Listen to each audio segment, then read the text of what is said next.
السلام علیکم، آپ دیکھ رہے ہیں ABN نیوز اور میں ہوں عرفان امتیاز۔ ہیڈ لائنز آپ جان چکے ہیں۔ بلیٹن میں سب سے پہلے بتائیں کہ یوم شہداء کشمیر کے موقع پر صدر مملکت آصف علی زرداری اور وزیر اعظم شہباز شریف نے کشمیری شہداء کو خراج عقیدت پیش کیا ہے۔ اپنے پیغام میں صدر زرداری نے کہا کہ 13 جولائی 1931 کو کشمیریوں نے ظلم و جبر کے خلاف اپنی جانوں کا نذرانہ پیش کیا۔ آج کی جدوجہد انہی 22 شہداء کی قربانیوں کا تسلسل ہے۔ صدر نے مقبوضہ کشمیر کو بھارت کی جانب سے عسکری قید خانہ قرار دیا اور کشمیری عوام کے عزم و قربانیوں کو سلام پیش کیا۔ وزیر اعظم شہباز شریف نے کہا کہ یوم شہداء کشمیر ہر سال ان جان نثاروں کو یاد کرنے کا دن ہے جنہوں نے ڈوگرا راج کے خلاف جانوں کا نذرانہ پیش کیا، اور پاکستان کشمیریوں کے ساتھ سیاسی، سفارتی اور اخلاقی حمایت جاری رکھے گا۔ 13 جولائی 1931 کی قربانیوں کا دن آج اس حوالے سے وزیر اعظم شہباز شریف اور صدر زرداری نے پیغام جاری کیا۔ انہوں نے کہا کہ پاکستان کشمیر کی سیاسی، سفارتی اور اخلاقی حمایت جاری رکھے گا۔ یوم شہداء کشمیر پر صدر وزیر اعظم کا کشمیری شہداء کو خراج عقیدت۔ 13 جولائی 1931 کی قربانیاں آج کی جدوجہد کا تسلسل ہیں، یہ کہنا تھا صدر مملکت کا۔ انہوں نے کہا کہ مقبوضہ کشمیر کو بھارت نے عسکری قید خانہ بنا دیا ہے۔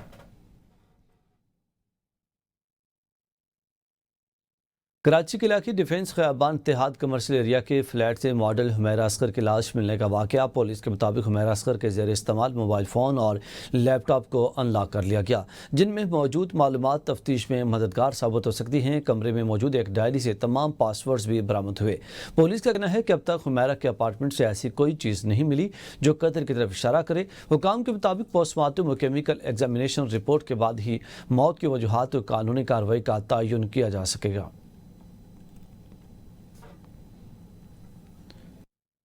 PTI تحریک کا آغاز لاہور سے پنجاب کے عوام پر فوکس کیا جائے گا۔ تحریک انصاف کی مرکزی قیادت اسلام آباد سے لاہور پہنچ گئی۔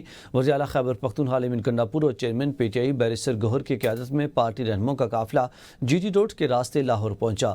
زرداج گل سمیت رہنماؤں اور کارکنوں نے راستے میں کئی مقامات پر قافلے کا استقبال کیا اور پھولوں کی پتیاں نچھاور کیں۔ شاہدرہ میں پارٹی قافلے کے استقبال کے لیے موجود PTI رہنما یاسر گیلانی سمیت 4 کارکنوں کو پولیس نے حراست میں لینے کے چند گھنٹے بعد چھوڑ دیا۔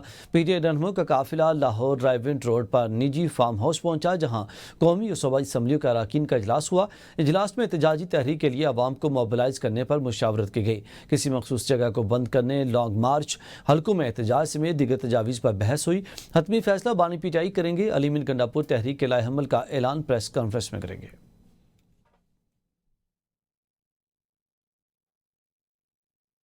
90 دن کا الٹیمیٹم دے رہا ہوں، یا بانی PTI رہا ہوں گے یا ہم سیاست چھوڑ دیں گے۔ الیمن گنڈاپور لاہور میں پنجاب اور خیبر پختونخوا کے پارلیمانی پارٹی اجلاس سے خطاب۔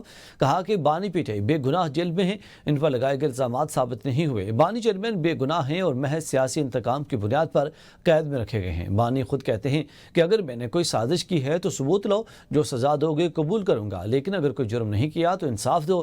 الیمن گنڈاپور نے کہا کہ بانی چیئرمین نے ہمیشہ مذاکرات کی پیشکش کی ہے اور آج بھی مذاکرات کے لیے تیار ہیں۔ ہمارا مقصد اقتدار نہیں، اصولی جدوجہد ہے۔ یا تو ہم اپنی منزل حاصل کریں گے یا سیاست کو خیر آباد کہہ دیں گے۔ بانی PTI عوام کے لیے لڑ رہے ہیں اور ہم ان کے ساتھ ہیں۔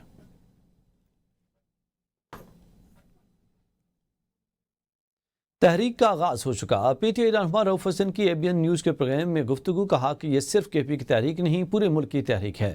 ہر شہر اور قصبے سے عوام نکلیں گے۔ حکومتی رکاوٹوں کا خدشہ ہے، KP حکومت مستحکم ہے، کوئی اندرونی اختلاف یا تقسیم نہیں۔